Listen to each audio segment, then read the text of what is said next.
Bienvenidos. Con la ayuda del Señor vamos a continuar nuestro estudio en el Evangelio de Juan. En esta ocasión, en el capítulo 1, los versículos 19 hasta el 28, que tienen que ver con el testimonio de Juan el Bautista. Vamos a leer entonces para comenzar este pasaje y luego vamos a tener algunas reflexiones. Dice, por lo tanto, Juan capítulo 1, versículo 19. Este es el testimonio de Juan cuando los judíos enviaron de Jerusalén sacerdotes y levitas para que le preguntasen: ¿tú quién eres? Confesó y no negó, sino confesó: yo no soy el Cristo. Y le preguntaron: ¿qué pues? ¿Eres tú Elías? Dijo: no soy. ¿Eres tú el profeta? Y respondió: no. Le dijeron: pues ¿quién eres? Para que demos respuesta a los que nos enviaron. ¿Qué dices de ti mismo? Dijo: yo soy la voz de uno que clama en el desierto: enderezad el camino del Señor, como dijo el profeta Isaías. Y los que habían sido enviados eran de los fariseos. Y le preguntaron y le dijeron: ¿por qué pues bautizas si tú no eres el Cristo, ni Elías, ni el profeta? Juan le respondió diciendo: yo bautizo con agua, mas en medio de vosotros está uno a quien vosotros no conocéis. Este es el que viene después de mí, el que es antes de mí, del cual yo no soy digno de desatar la correa del calzado. Estas cosas sucedieron en Betábara, al otro lado del Jordán, donde Juan estaba bautizando. Bueno, pues como ven, nos encontramos con el testimonio de Juan el Bautista. Ya en una ocasión anterior les he confesado pues mi admiración por este personaje bíblico, por supuesto en un plano simplemente humano. Yo a quien admiro es al Señor, evidentemente, pero hay hombres en nuestra historia que nos han precedido que pienso que vale la pena considerar su fe e imitarla, ¿no? Y Juan el Bautista, sin lugar a dudas, es uno de ellos, por el que confieso pues cierta admiración. El mismo Señor Jesucristo pronunció palabras realmente muy elogiosas también en cuanto a él. ¿Recuerdan aquello que dijo en Mateo en el capítulo 11, versículo 11? Dice: de cierto os digo, entre los que nacen de mujer no se ha levantado otro mayor que Juan el Bautista. Se refería como profeta. Bueno, grande, un hombre grande, también dicho así, como ven, por el mismo Señor Jesucristo. Y uno se preguntaría: ¿qué hace grande a un hombre? Y esta es una pregunta que creo que sigue teniendo relevancia en el día de hoy. ¿Qué hace grande a un hombre o a una mujer? ¿Qué le hace grande? Bueno, pues estudiando esta figura, la figura de Juan el Bautista, vamos a ir viendo diferentes pinceladas, detalles de lo que hace grande a un hombre. A un hombre desde la perspectiva divina, porque partimos de la base de que ha sido el mismo Señor Jesucristo quien ha elogiado también, quien ha hablado de una manera muy favorable acerca de Juan el Bautista. Lo vamos a ir viendo a lo largo de este estudio. Habrá detalles que nos van a mostrar por qué Juan el Bautista realmente era alguien así. En principio, hasta ahora, por conectar un poco con lo que ya hemos visto en nuestros estudios anteriores de este mismo Evangelio, pues hasta aquí se nos ha estado hablando acerca de nuestro Señor Jesucristo, de su divinidad, de su encarnación, de su majestad. Cosas realmente profundas, afirmaciones grandes, gloriosas, con las que el evangelista ha comenzado, en primer lugar, hablándonos de la gloria eterna de nuestro Señor Jesucristo. Ahora, a partir de este momento, comienza el relato histórico. Y en esta ocasión, igual que en los evangelios sinópticos, como ya saben ustedes, pues son Mateo, Marcos y Lucas, que tienen un enfoque muy parecido entre ellos, bastante diferente del que encontramos en el Evangelio de Juan. Pues tanto esos tres como Juan, ambos, todos, coinciden en comenzar con el ministerio de Juan el Bautista. Juan el Bautista que introduce, que presenta a nuestro Señor Jesucristo. En todos los casos es un testimonio muy importante, es el testimonio del precursor, del heraldo, de aquel que iba por delante preparando el camino del Mesías. Y era importante que esta figura profética, que ya había sido, como él va a decir luego, a lo largo de este pasaje, lo veremos más adelante, pues una figura profética anunciada por varios profetas del Antiguo Testamento. Isaías, Malaquías, habían hablado de este heraldo, de este precursor que iría delante del Mesías preparando su camino. Y esa figura es importante. El mismo Señor Jesucristo, cuando se presenta delante de los judíos que discuten su autoridad, él, aunque no lo necesitaba evidentemente, pero por demostrar que no era alguien que había aparecido ahí de la nada, pues él mismo recurre al testimonio de Juan el Bautista y dice que él es el buen pastor que entra por la puerta y el portero le recibe. No es alguien que salta por la valla con malas intenciones, no.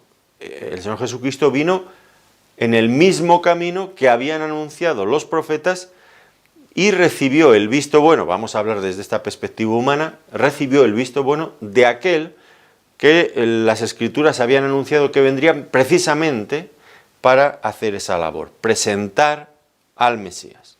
Miren cómo lo dijo el Señor Jesucristo en Juan, en el capítulo 10, versículos 2 y 3. Mas el que entra por la puerta, el pastor de las ovejas es.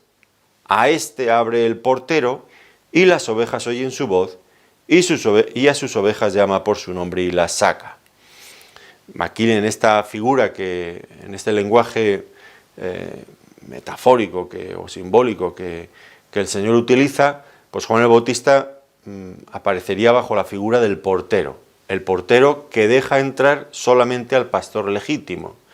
Y Juan el Bautista como portero, como precursor, a quien indicó, a quien dejó entrar, a quien reconoció delante de todos, como vamos a ver a continuación, fue a nuestro Señor Jesucristo. Esto es muy importante, que todo se estaba haciendo conforme al programa divino. Por eso creemos que el Señor Jesucristo era el Mesías, porque todo cuadra perfectamente. Todo encaja cuando lo analizamos a la luz de las Escrituras. Y ahora nos dice que este es el testimonio de Juan. En realidad no es la primera ni la última vez que Juan da testimonio. Ya algo se nos anticipó en el capítulo 1, en el prólogo antes de este pasaje, los versículos 6 y 7 nos habla de él, luego también el versículo 15. Bueno, pues ya se nos anticipa cosas que Juan el Bautista dijo acerca del Señor Jesucristo. Ahora, en este pasaje, le volvemos a ver dando testimonio, en esta ocasión delante de los sacerdotes y levitas enviados por los fariseos desde Jerusalén. Al día siguiente, esto ya nos traslada al versículo 29, dará testimonio cuando vea al Señor Jesucristo acercarse a él y dice: este es el Cordero de Dios que quita el pecado del mundo. Este es de quien yo os hablaba. Y un día después, es decir, al tercer día, si nos estamos colocando desde este pasaje, pues Juan el Bautista estaba con dos de sus discípulos, el Señor pasa por allí y nuevamente Juan vuelve a dar testimonio del Señor Jesucristo. Y aquellos dos discípulos dejan a Juan para seguir en pos de nuestro Señor Jesucristo. Eso ya serían los versículos 35 al 37. Y esto ya nos da una pista, es una de esas pinceladas de las que antes les hablaba, que contesta a la pregunta que nos hemos hecho inicialmente. ¿Qué hace grande a un hombre? Bueno, pues aquí lo vemos, que en Juan, cada ocasión que él tenía, su único propósito,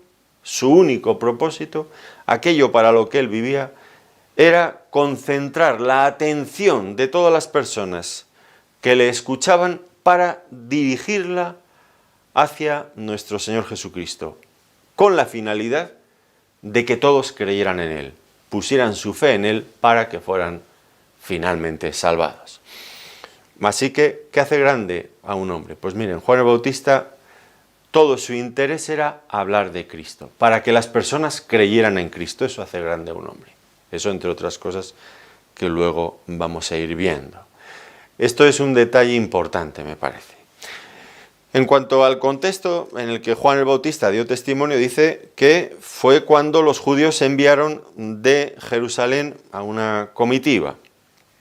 Y es que, aunque Juan estaba en el norte del país, en Galilea, o al menos, bueno, quizás había predicado también allí, él básicamente estaba en las márgenes del río Jordán, a veces a un lado, al otro, bueno, más arriba, más abajo, pero no en Jerusalén. Esto es lo importante en esta ocasión. No estaba en Jerusalén, la capital, él estaba en zonas desérticas, recorría varias zonas predicando el bautismo de arrepentimiento, llamando a los hombres al arrepentimiento, de lo cual el bautismo era un símbolo.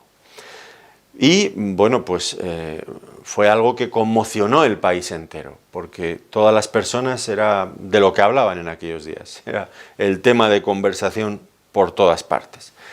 De tal modo que en muchas ocasiones, como alguien ha dicho, Juan vació las ciudades y llenó el desierto. Pues algo de esto pasaba, porque multitudes iban hasta donde estaba Juan, lo buscaban para confesar sus pecados y bautizarse. Dice Mateo capítulo 3, versículo 5, y salía él Jerusalén y toda Judea y toda la provincia alrededor del Jordán, que era donde él tenía su centro de operaciones. Algo que tuvo un impacto muy fuerte, su ministerio, un impacto enorme, enorme. Tal es así que muchos años después, en otro escenario totalmente diferente, cuando el apóstol Pablo está en su tercer viaje misionero, o en su segundo viaje misionero, ya no recuerdo, creo que en el tercero, acabando ya el tercer viaje misionero, bueno, en Éfeso, se encuentra allí con unos, eso está en Hechos de los Apóstoles, capítulo 18, versículo 25, y en el 19.3 también de los Hechos de los Apóstoles. Voy a salir de dudas y voy a ver si era en el segundo o en el tercero, yo creo que era en el tercero. Sí, en el tercer viaje misionero que tuvo su centro de operaciones en Asia, en Éfeso. Pues allí Pablo se encuentra con unos discípulos que habían sido bautizados por Juan el Bautista. Hablamos de Éfeso, en la provincia romana de Asia, lo que hoy sería Turquía. Y allí había un grupo de personas que habían recibido el bautismo de Juan. Fíjense, habían pasado los años y esas personas todavía seguían impactadas, tal como se nos presenta allí el asunto, por lo que había ocurrido, aquella experiencia que habían tenido con Juan el Bautista. Bueno, pues si este era el impacto que duró en el tiempo, lógicamente en aquel momento, pues los judíos en Jerusalén, las autoridades religiosas, pues estaban también inquietos, por un lado sorprendidos y por otro lado tal vez asustados por las repercusiones que pudieran tener el ministerio de Juan el Bautista, cómo eso les podría afectar a ellos. Así que tomaron la decisión, lógicamente, de mandar una delegación para que averiguaran quién era Juan y cuáles eran sus pretensiones. Y es que les preocupaban también algunos de los comentarios que circulaban sobre Juan el Bautista, porque la gente hablaba mucho, ahora y entonces, hablaban mucho. Y hablaban acerca de la posibilidad de que Juan el Bautista no solamente fuera un profeta, sino que fuera el mismo Mesías. Y así que los judíos envían desde Jerusalén, desde la capital, una delegación debidamente acreditada por el máximo órgano de gobierno del pueblo de Israel en aquel tiempo, que era el Sanedrín. Y era lógico que lo hicieran, no hay ninguna cosa que objetar o que criticar sobre este punto. Al fin y al cabo tenían autoridad espiritual y su obligación era denunciar a aquellos falsos profetas o falsos mesías que se pudieran levantar entre el pueblo. Todo esto con la finalidad de velar por los intereses religiosos de Israel. ¿Cuánto daño puede hacer un falso profeta? ¿Cuánto daño? Dentro de una nación entera. Así que era lógico que esta sana preocupación les moviera a enviar esta delegación para hacer este interrogatorio que estamos viendo aquí, que vamos a ver ahora, a Juan el Bautista. y también puede que tuvieran un segundo objetivo. Y es que, puesto que Juan el Bautista era no sé cómo llamarlo, un espontáneo, alguien, hablo con esta terminología y voy a intentar explicarme, alguien que no provenía de sus círculos religiosos, alguien que no venía del Sanedrín y que no había estudiado en sus escuelas, que se había formado en el desierto, en la intimidad con el Señor, era alguien que no venía de los círculos académicos del judaísmo, de las escuelas rabínicas de aquel tiempo, en Jerusalén, no, venía de fuera. Por lo tanto, no era alguien que estaba sujeto a su autoridad, era alguien, diríamos hoy en nuestro lenguaje, que iba por libre. Ya sabemos que no iba por libre, y que tampoco era un espontáneo en el puro sentido de la palabra.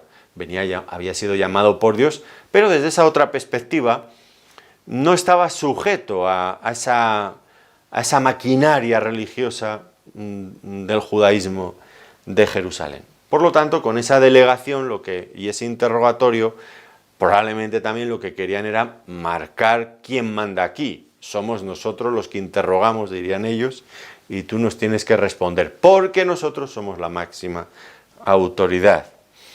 No olvidemos las críticas duras que Juan el Bautista les hacía cuando los veía aparecer a algunos de ellos en su bautismo, que no era frecuente, pero a veces aparecían, y Juan el Bautista cargaba las tintas contra ellos, porque eran unos hipócritas absolutos. Recuerden en Mateo capítulo 3, versículo 7, al ver Juan, que muchos de los fariseos y de los saduceos venían a su bautismo, les decía: generación de víboras, ¿quién os enseñó a huir de la ira venidera?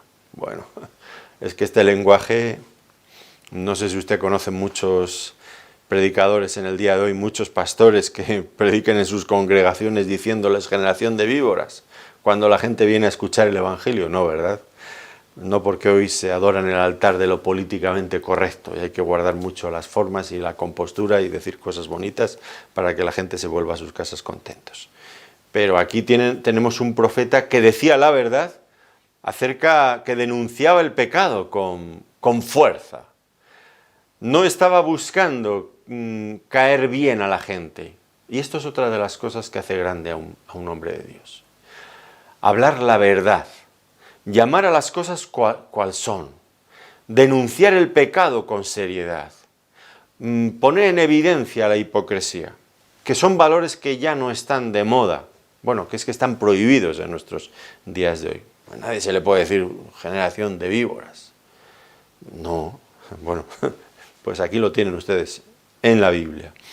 Y esto, por supuesto, no había gustado tampoco a estos judíos de Jerusalén. Por lo tanto, otra de las razones por las que tal vez enviaron esa delegación era sondear, inquirir, ver si podían encontrar alguna fisura, algo con lo que pudieran silenciar a aquel profeta que había surgido en el desierto. Porque no les gustaba evidentemente. Así que pues enviaron, tal vez por alguna de todas estas razones o por todas ellas. Dice que eran los judíos los que enviaron de Jerusalén sacerdotes y levitas. Y ahora se nos describe cómo iba compuesta esta delegación y de dónde venía. Venía de los judíos, que este es un término que iremos viendo a lo largo de este evangelio, y normalmente se refiere a las autoridades judías rebeldes a Cristo. Normalmente es así como se utiliza en el Evangelio de Juan. Los judíos son las autoridades rebeldes, opositoras a nuestro Señor Jesucristo. Dice que venían de Jerusalén, que era el centro de poder religioso, donde estaba el templo, donde estaba el Sanedrín, donde el enfrentamiento con nuestro Señor Jesucristo iría en aumento, y allí sería el lugar donde alcanzaría su clímax y donde finalmente lo crucificarían. Y dice que los que fueron eran sacerdotes y levitas, que normalmente pertenecían a la secta del judaísmo conocida como los saduceos, que eran, diríamos hoy, los liberales de su tiempo, ¿no? los teólogos liberales de su tiempo, estos eran los saduceos, que es curioso porque eran sacerdotes y levitas, pero eran incrédulos hasta la médula. Incrédulos, no creían en espíritus, no creían en la resurrección, no creían en ángeles, no creían en nada. Y uno se pregunta, pues entonces ¿en qué creían? ¿Qué hacían siendo sacerdotes y levitas?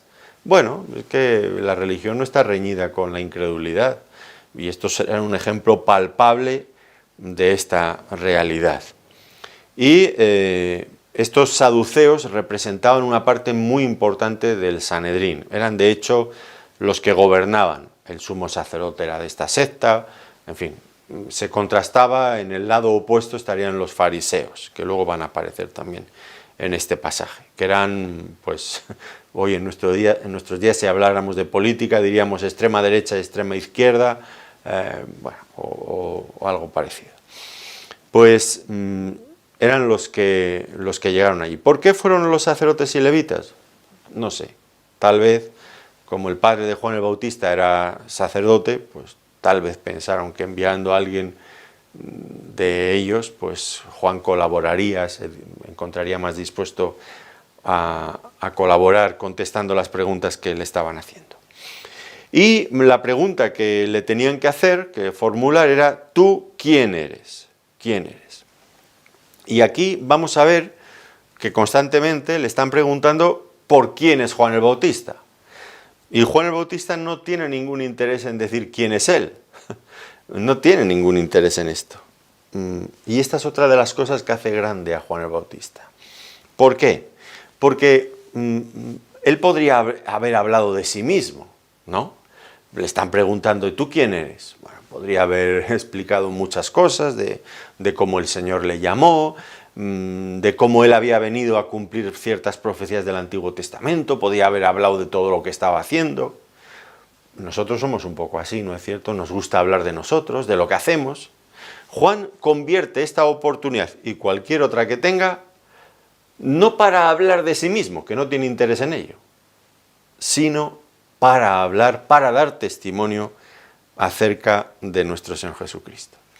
Y su testimonio va a consistir, pues, puesto que le preguntan acerca de su persona y de su ministerio, él va a revertir todas esas preguntas para hablar acerca del Señor Jesucristo, de quién era, de su dignidad y también de lo que había venido a hacer. No todo en esta ocasión, lo iremos viendo también en ocasiones sucesivas, pero él no tiene interés en hablar de sí mismo, él tiene interés en hablar de Cristo y de lo que Cristo había venido a hacer.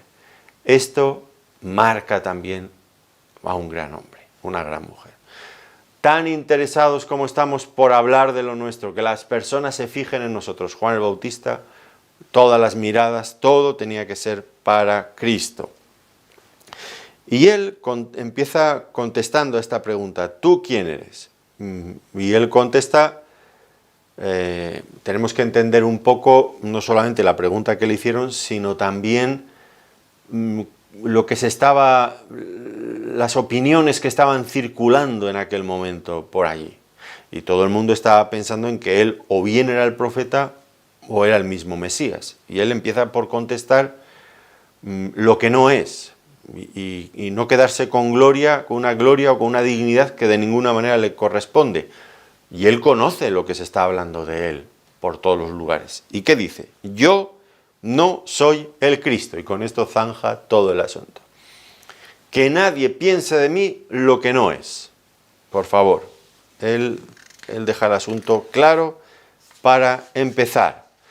Porque como dice el evangelista Lucas en el capítulo 3 y versículo 15, el pueblo estaba en expectativa preguntándose todos en sus corazones si acaso Juan sería el Cristo. Y aquí vemos otra vez otra de las cosas que hacen grandes a Juan el Bautista. Esta honestidad de Juan que le lleva a rechazar cualquier honor que no le merezca, que no le corresponda.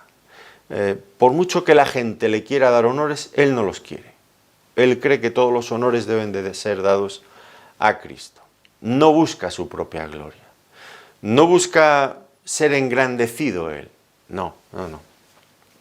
En este caso me recuerda también a a Pablo y Bernabé cuando en su primer viaje misionero, creo que sí que lo estoy diciendo bien, cuando llegan a Listra, bueno, pues hacen ahí un milagro, creo que es un paralítico, y automáticamente todo el mundo está diciendo, son dioses bajo la figura de hombres. El sacerdote del dios local que está allí inmediatamente llega con un toro, con el mejor macho que tenían allí, con guirnaldas para ofrecérselo a aquellos dioses en forma humana que acaban de llegar. Yo no sé qué harían hoy muchos religiosos, o qué haría yo mismo, no lo sé, si me encontrara en una situación como la de ellos o como la de Juan el Bautista. Cuando todo el mundo piensa de ti que eres, empieza a pensar que eres alguien muy grande, casi divino. Esta honestidad de decir, bueno, Pablo y Bernabé, recuerdan ustedes el incidente, se rasgan las vestiduras y dicen, por favor, que nosotros solamente somos hombres como vosotros. Juan el Bautista dice, yo no soy el Cristo, por favor, a mí no me miréis de una manera diferente, yo soy un hombre. El Cristo es otra, está en otra esfera, es otro nivel, yo no soy. Esta honestidad. Digo que esto es sospechoso, ¿qué haríamos, no? Porque, bueno, en el corazón humano, nuestra naturaleza caída, bueno, nos gusta quedarnos con la gloria siempre. Siempre somos los protagonistas de nuestras historias. E incluso en el campo religioso, yo veo con mucha preocupación cómo grandes líderes religiosos, no hablo solamente o no hablo exclusivamente de una religión en concreto, porque es que es algo que está, como digo, en el género humano y que se puede apreciar por muchos lugares en ambientes muy diversos. Cuando las personas ven a los líderes religiosos como si fueran, no sé, algunas veces, yo no sé si los confunden con esas grandes estrellas del rock, porque la gente siente una admiración desbordada hacia estos líderes religiosos a veces, igual que los fans de las estrellas del rock o de los cantantes o de los futbolistas sienten por sus ídolos. Y lo que me preocupa es que a veces los líderes religiosos se sienten cómodos cuando les tratan de esa forma. Juan el Bautista era un hombre seco, cortante, que de ninguna manera estaba dispuesto a que la gente fuera más allá pensando acerca de él. Quería que las cosas quedaran muy claras. Esto hace grande a un hombre, que no se queda nunca con la gloria que le dan, porque al fin y al cabo todo lo que podamos tener nos viene de Cristo. Luego hablamos un poco más de esto. Por lo tanto, no nos podemos quedar tampoco con nada. Toda la gloria debe ser dada para él. Le preguntan, ¿eres tú Elías? Y dijo, no soy. Esta pregunta era inevitable. ¿Por qué razón? Pues porque los judíos creían que Elías sería el precursor del Mesías. Y no lo creían porque sí, lo creían porque las Escrituras lo decían. En Malaquías capítulo 4, versículo 5 dice, he aquí yo os envío al profeta Elías antes que venga el día de Jehová grande y terrible. Y el mismo Señor Jesucristo identificó a Juan el Bautista con Elías. En Marcos capítulo 9, versículos 11 al 13 dice, y le preguntaron diciendo, ¿por qué dicen los escribas que es necesario que Elías venga primero? Respondiendo él les dijo, Elías a la verdad vendrá primero y restaurará todas las cosas. ¿Y cómo está escrito del Hijo del Hombre que padezca mucho y sea tenido en nada? Pero os digo que Elías ya vino y le hicieron todo lo que quisieron, como está escrito de él. ¿Y a quién se refería? Bueno, pues luego en otros pasajes los discípulos llegan al convencimiento que estaba hablando de Juan el Bautista. Entonces nos surge otra pregunta. Si según el Señor Jesucristo, Juan el Bautista era ese Elías que había de venir, si los profetas habían anunciado que Elías vendría primero y Juan en principio lo era, ¿por qué cuando le preguntan, ¿eres tú Elías? Él de una forma cortante dice, no soy, no soy. ¿Por qué? Tal vez porque los judíos pensaban que Elías vendría en persona, la misma persona. No olviden que Elías fue arrebatado vivo en un torbellino y fue llevado al cielo. Juan el Bautista vestía de la misma manera que Elías. Si comparáramos 2 de Reyes capítulo 1 versículo 8 con Marcos capítulo 1 versículo 6, podríamos comprobar esto, que vestían de la misma forma. Tal vez ellos pensaban que, o le estaban preguntando, si Juan el Bautista era Elías en persona. El mismo Elías que se había ido, que había regresado. Vestía de la misma forma, total no había muerto. Y entonces creo que esto es lo que él está diciendo. Yo no soy Elías. No soy Elías en persona. Tal vez la cuestión queda aclarada por lo que el ángel anunció a su padre Zacarías antes de su nacimiento. En Lucas 1:17 dice, irá delante de él, del Mesías, con el espíritu y el poder de Elías. Noten bien este matiz, ¿no? Irá con el espíritu y el poder de Elías, pero no será Elías en persona. Y tal vez esto se aclara, entiendo, de esta manera. A continuación le preguntan, ¿eres tú el profeta? Y responde, no. Juan no gastaba muchas palabras en esto, ¿no? No. ¿Eres tú Elías? No. ¿Eres tú el profeta? No. Ahora, ¿a qué profeta se refiere? Bueno, los judíos nuevamente en este sentido tenían toda la razón. Moisés había hablado de un profeta que vendría. Deuteronomio, capítulo 18, versículos 18 y 19. Profeta les levantaré de en medio de sus hermanos como tú, y pondré mis palabras en su boca, y él les hablará todo lo que yo le mandare. Mas a cualquiera que no oyese mis palabras que él hablase en mi nombre, yo le pediré cuenta. Y los cristianos del primer tiempo pues interpretaban que este profeta sería el Mesías. Los judíos de aquel mismo tiempo interpretaban que se trataría del precursor del Mesías. Y entonces pues las opiniones estaban eran muy diversas. Por ejemplo, en Juan capítulo 7, versículos 40 al 41 dice, entonces algunos de la multitud, oyendo estas palabras, decían, verdaderamente este es el profeta. Otros decían, este es el Cristo. Ya estaban hablando acerca de la persona del Señor Jesucristo. Confundían ambas cosas. Este es el profeta, este es el Cristo. El profeta que vendría como precursor o el profeta como el mismo Cristo. Por eso le hacen la pregunta. Y él, como digo, pues contesta de una forma seca. No. No tenía ningún interés, como estamos diciendo, en hablar acerca de sí mismo. Únicamente deseaba hablar de Cristo.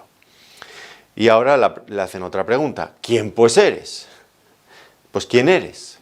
Y esta vez pues no, la pregunta es abierta, no le están dando opciones. ¿Eres tal, eres cual? No, la pregunta está abierta, de par en par. Él puede decir lo que quiera acerca de quién es. ¿Y qué contesta él? Pues dice, yo soy la voz de uno que clama en el desierto. Enderezad el camino del Señor, como dijo el profeta Isaías. Entonces ahora ya se identifica. ¿Y cómo se identifica? Pues se identifica como el precursor del Mesías, anunciado por el profeta Isaías, en Isaías capítulo 40, versículo 3, que también es citado por todos los otros evangelistas. Es muy importante el testimonio de Juan el Bautista. No es fácil encontrar acontecimientos que vengan narrados en los 4 evangelios. Este es uno de ellos. Y Juan aporta, ¿qué autoridad aporta? Pues no aporta la autoridad del Sanedrín, no aporta la autoridad que le ha podido conferir haber estudiado en una gran universidad rabínica de Jerusalén, no aporta nada de todo esto. Él lo que aporta es las Escrituras. Es la justificación que él aporta a su ministerio. Había sido llamado por la palabra del Señor. ¿Y qué dice acerca de sí mismo? Porque en realidad tiene que hablar de él, pero fíjense cómo se describe. Yo soy la voz de uno que clama en el desierto. La voz.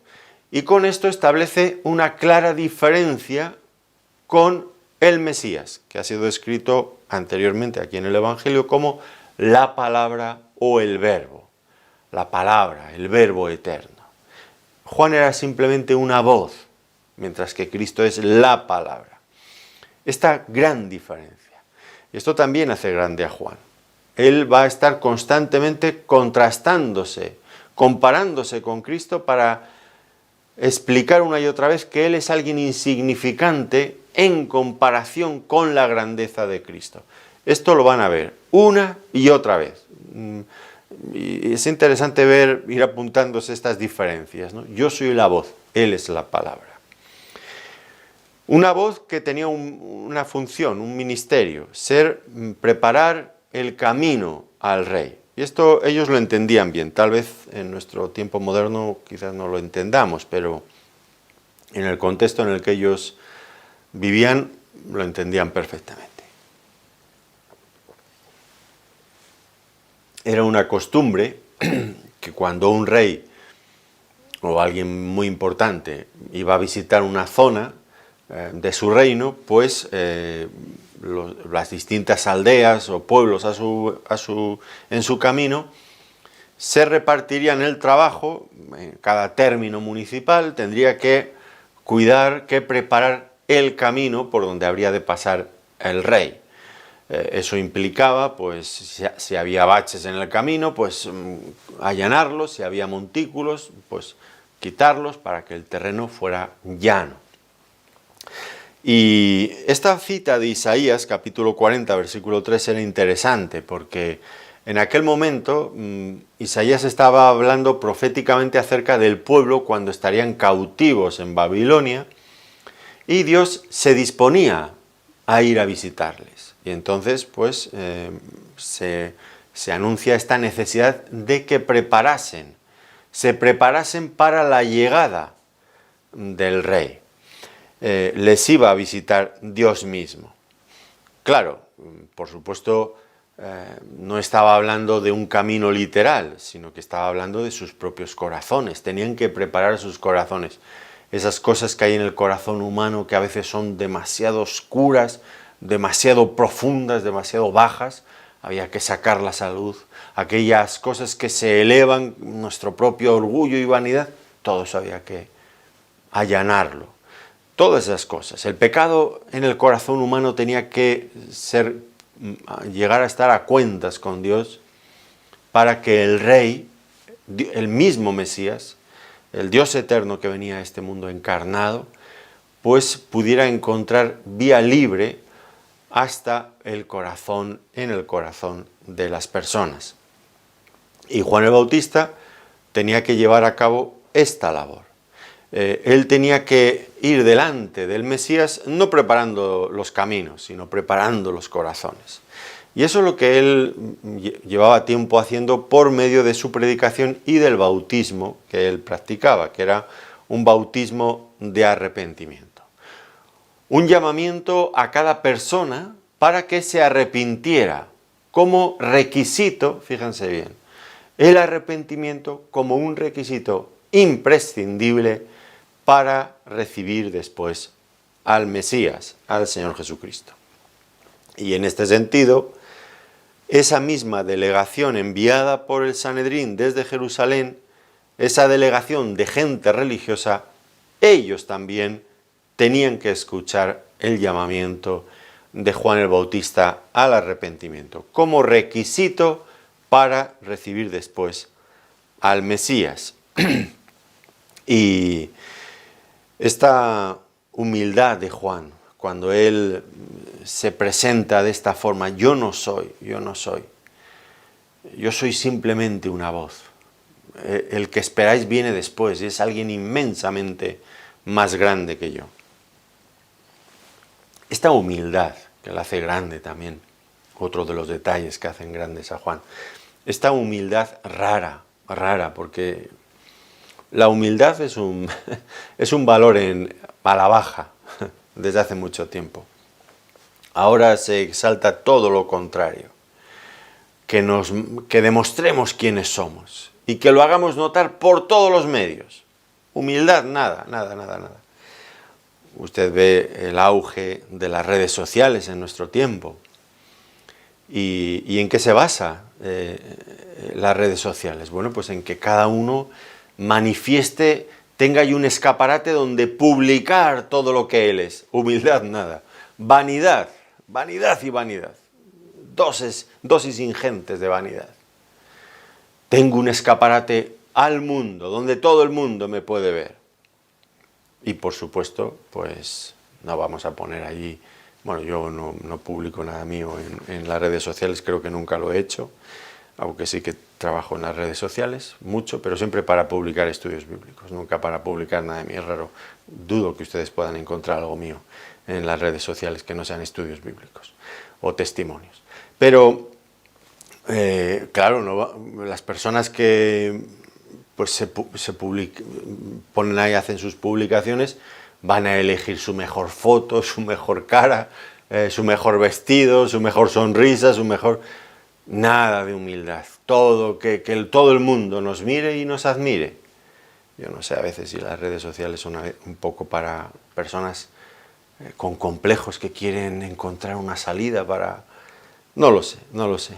Y ponen su foto de un lado, del otro lado, poniendo cara de no sé qué. La humildad, un valor cristiano a la baja, entre los propios cristianos muchas veces.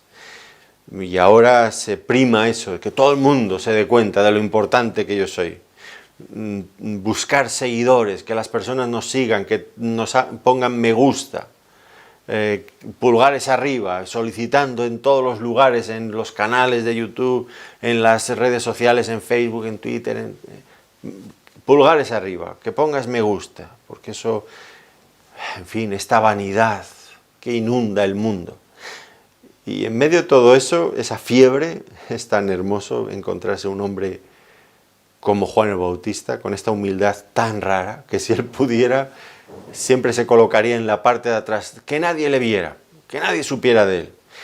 Y si él tiene que decir algo es para hablar de Cristo. Ya está, y no quiere más. Bueno, una virtud escasa, pero encantadora. Este hombre cautiva por su sencillez, por su deseo de glorificar siempre, constantemente a Cristo. Y aquí notamos también algo muy interesante, y es que él no va a usar, porque esto podría ser algo muy sutil, que pudiéramos caer en ello con facilidad, ¿no? Podría usar su relación con Cristo en su propio beneficio personal, y sería legítimo en cierto sentido. Un pastor, por ejemplo, que habla mucho de Cristo y al final pues las personas dicen, oh, qué buen pastor, qué buen predicador, y se quedara con algo de gloria para él y dijera, bueno, yo la he conseguido simplemente hablando de Cristo, si se fijan en mí, ¿qué le voy a hacer? Pero es que Juan ni siquiera eso quería. Él todo lo entregaba para Cristo. Sutil, ¿no? No iba a beneficiarse de su relación con Cristo para obtener un beneficio para él mismo. Ni siquiera eso quería. Tenemos que cultivar un poco más este bello espíritu, que estemos dispuestos siempre, como él va a decir más adelante en el capítulo 3, es necesario que él crezca y que yo mengüe. Qué hermoso, ¿no? Que él crezca y que yo mengüe. Que cada vez las personas se fijen más en él y menos en mí. Eso es lo que hace grande, sin lugar a dudas, a una persona. Que nosotros quedemos en la sombra al mismo tiempo que arrojamos toda la luz a nuestro bendito Salvador y Señor Jesucristo. Y cómo uno se pregunta, ¿y cómo Juan llegó a ser así? A este convencimiento, a manifestar este carácter. ¿Cómo? ¿Por qué? Bueno, porque como él mismo dijo en ese mismo pasaje que acabo de mencionar, el capítulo 3, versículo 27, no puede el hombre recibir nada si no le fuere dado del cielo. Es decir, todo lo que somos, todo lo que tenemos nos ha venido dado de él, de Cristo. Por lo tanto, Juan el Bautista lo tenía claro. Si él nos lo ha dado, debe de ser usado fielmente para el beneficio de Cristo, de aquel que nos lo ha dado. No para nuestro propio beneficio, sino para el de Cristo, para su obra. Si nosotros como creyentes actuáramos más así, seríamos diferentes, sin lugar a dudas. Y al fin y al cabo nosotros todo lo que tenemos lo hemos recibido. Pero qué fácilmente nos podemos quedar con algo para nosotros, ¿no? En el caso que estaba mencionando hace un momento, un pastor o un predicador que ha recibido el don de predicar en fin, de una forma que cautiva a sus auditorios. Y es un don que ha recibido. El Espíritu Santo nos da dones, a cada uno nos da dones diferentes. Y ahora tenemos un don y decir, bueno, pues ese don lo voy a desarrollar, sí, para la gloria del Señor y también algo para mi propia gloria personal. No. Juan el Bautista dice, lo he recibido y lo tengo que devolver. Y si al devolverlo, puedo devolverlo con algo más, con algunos réditos, con algunos intereses, pues mejor todavía. Esto es lo que quiere hacer Juan. No está pensando en otra cosa. Por eso él no busca nada para él, porque sabe cuál es su lugar. Y por otro lado, porque ha visto la gloria del Señor Jesucristo. Y sabe quién es el Señor. Conoce bien cómo es su glorioso Salvador. Por lo tanto, cuando él se ve en comparación, en la perspectiva correcta, yo no soy nadie. Y él sabe a quién tiene que dar todo lo que es. Dice, y los que habían sido enviados, continuamos con nuestro texto, los que habían sido enviados eran de los fariseos. Y esto pues nos genera ciertas dudas, ¿no? Porque hace un momento hemos visto que los que habían llegado eran sacerdotes y levitas, que como ya hemos explicado, formaban parte de esa secta del judaísmo que eran los saduceos. Muy en oposición, muy enfrentados con los fariseos, de los que ahora se nos habla. Dice que habían sido enviados de los fariseos. Por lo tanto, aquí vemos dos fuerzas religiosas muy opuestas que están aparentemente en armonía o trabajando juntas, cosa muy rara, muy extraña. En la religión o en la política o en el fútbol o en cualquier cosa es tan difícil encontrar que personas de bandos opuestos se pongan de acuerdo, tan difícil, está todo tan radicalizado en nuestra vida moderna y creo que en aquel tiempo aún más. ¿Cómo entonces lograron ponerse de acuerdo? Bueno, pues creo que no va a ser la única ocasión en la que nos vamos a encontrar con este fenómeno en los evangelios. Una y otra vez, sectas tan dispares como estas, u otras, porque también había otra secta, la de los herodianos, que estos eran diferentes a estas dos anteriores. Ellos promocionaban el poder y la cultura griega o romana, el poder romano, la cultura griega, en medio de la sociedad judía. Creían que la sociedad debía de cambiar, debía de tener otros aires al estilo griego, con todo lo que implicaba de paganismo, de inmoralidad, etcétera, etcétera. Y nos vamos a encontrar que sectores tan radicalmente opuestos como herodianos o fariseos o saduceos también se ponían de acuerdo. ¿Y cómo? ¿Por qué razón se ponían de acuerdo? Pues en todos los casos, el punto de unión era que estaban en contra del Señor Jesucristo y de sus siervos. Esto era lo que llegaba a unirles. Ambos tenían un enemigo común al que querían vencer, que era Cristo. Y en este caso, pues tal vez por extensión, que eso lo vemos luego más adelante en los evangelios, por extensión no solamente contra el Señor, sino también contra sus seguidores. Todos están de acuerdo con la finalidad de acabar con la obra del Señor, con el Señor. Y en este caso pienso que es un anticipo de eso que luego se manifestará con mucha más claridad y no es de extrañar, porque la predicación de Juan el Bautista no les había gustado, evidentemente no les había gustado. Y tenían intereses en acabar con él, por supuesto. Así que no era de extrañar que saduceos y fariseos se pusieran de acuerdo con este fin. Qué curioso, ¿no? Qué triste. Este mundo dividido en todo, pero logra ponerse de acuerdo en su odio contra Dios. Que esto sea un elemento aglutinador, unificador, es triste, es muy triste, es muy doloroso. Que el mundo solamente se logre poner de acuerdo en su odio contra el Dios del cielo y contra la obra de Dios. Y es curioso, porque eso sigue ocurriendo en el mundo de hoy.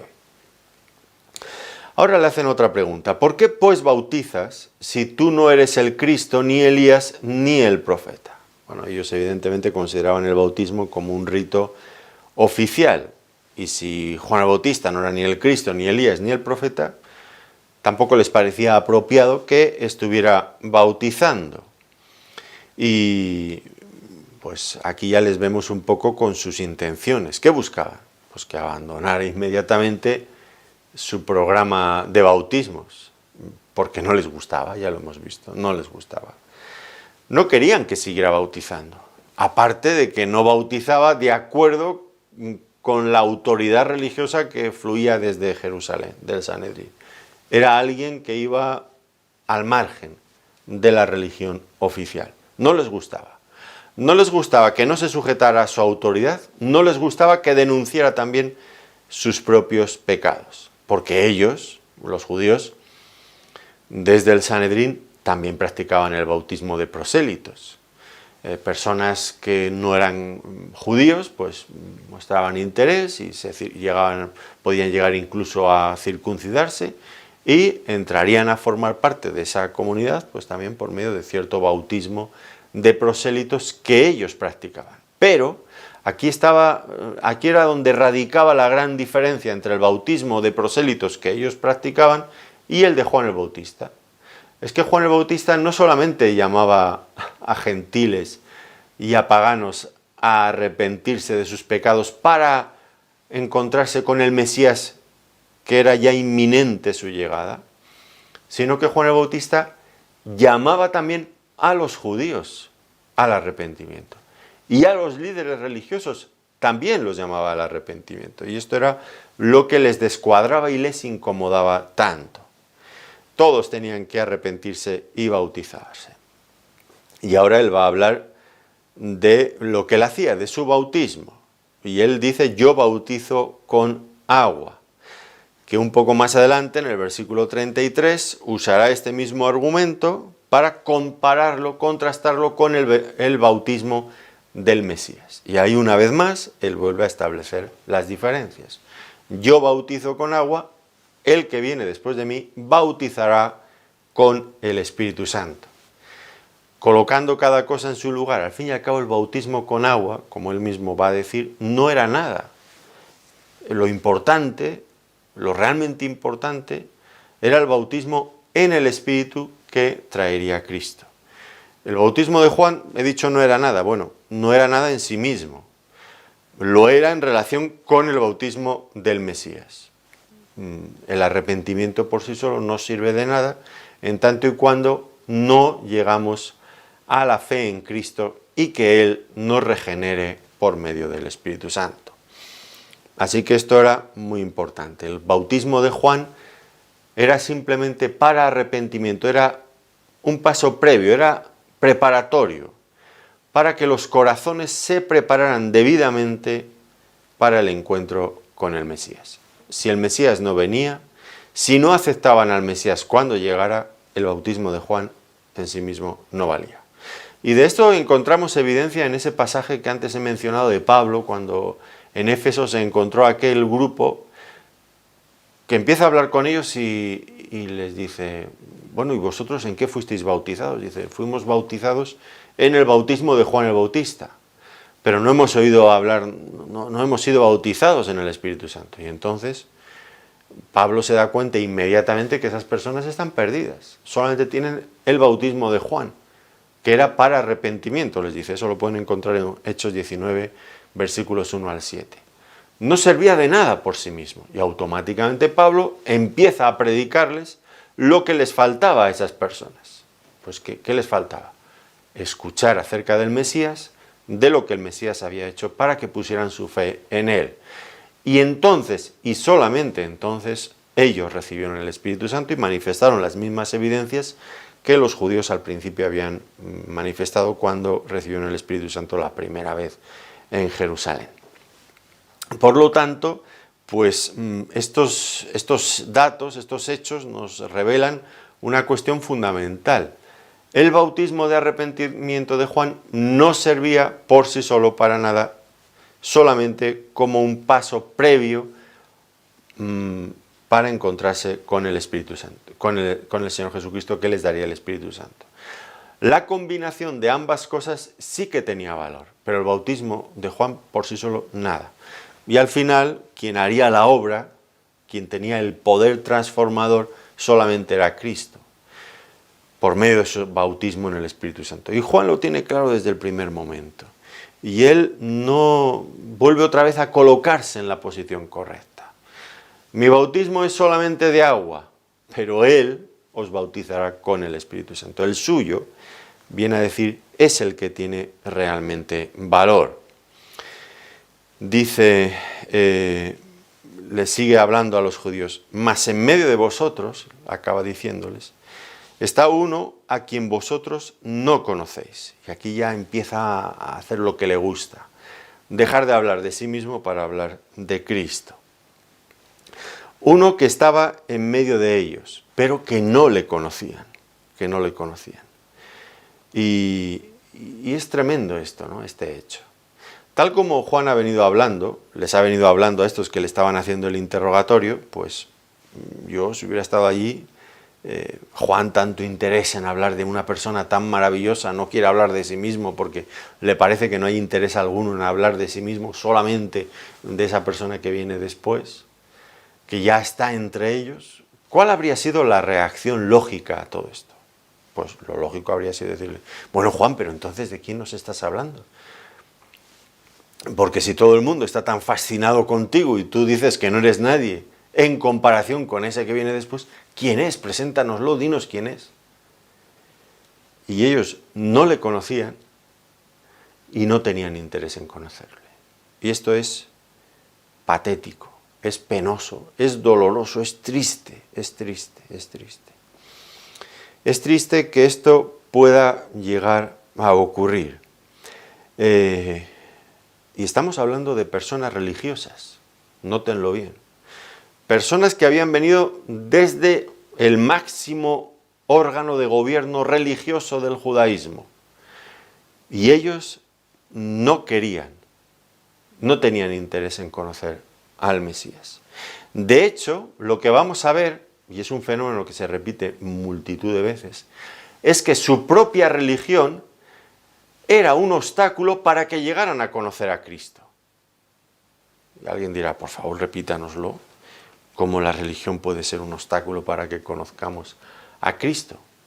La religión, la única religión instaurada, traída por Dios a este mundo, la religión judía, aquellos hombres, los líderes religiosos, los líderes espirituales de esa nación, y ahora usted nos dice, señor predicador, que la religión era un obstáculo que ellos tenían para llegar a conocer al verdadero Mesías. Bueno, no es que lo diga yo, es que está aquí en el pasaje.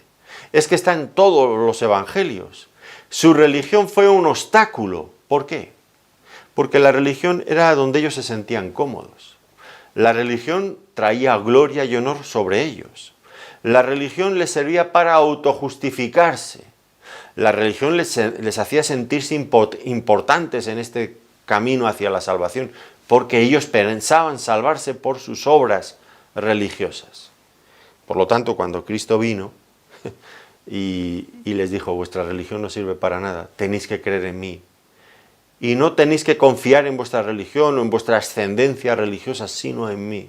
Ellos dijeron, no. Además, con los buenos beneficios que les aportaba la religión, beneficios económicos, lo vamos a perder todo. Y Cristo se presentó, ya recuerdan, al principio y al final de su ministerio, entrando en el templo, volcando las mesas de los cambistas, todo aquel negocio que ellos tenían, lo tiró por tierra. Es que Cristo atentaba contra sus intereses religiosos en todos los sentidos. Y su religión fue un impedimento para que creyeran y buscaran a Cristo.